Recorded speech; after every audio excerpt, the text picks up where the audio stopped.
చిత్తూరు జిల్లాలో ఓ ఒంటరి ఏనుగు బురదలో చిక్కుకొని నరకయాతన అనుభవించింది. తమిళనాడు అడవి ప్రాంతం నుంచి యాదమరి మండలం కమ్మపల్లి అటవీ ప్రాంతంలోకి ఎంట్రీ ఇచ్చిన ఒంటరి ఏనుగు దాహం తీర్చుకునే ప్రయత్నం చేసి కష్టాల్లో పడింది.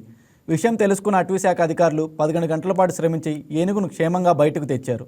తమిళనాడు అడవి ప్రాంతం నుంచి యాదమరి మండలం కమ్మపల్లి అడవి ప్రాంతంలోకి ఎంట్రీ ఇచ్చిన ఒంటరి ఏనుగు దాహం తీర్చుకునే ప్రయత్నం చేసి కష్టాల్లో పడింది. అప్పటికే కుడికాలు దెబ్బతిన్న ఏనుగు యాదమరి మండలం గుడ్డివాని చెరువులోకి దిగింది. చెరువులో నుంచి బయటకు రాలేక బురదలోనే కూరుకుపోయింది. ఏనుగు అరుపులు విన్న స్థానికులు ఘటనా స్థలానికి వెళ్లి ఏనుగును పరిశీలించారు. అనంతరం అటవీశాఖ సిబ్బందికి సమాచారం ఇచ్చారు.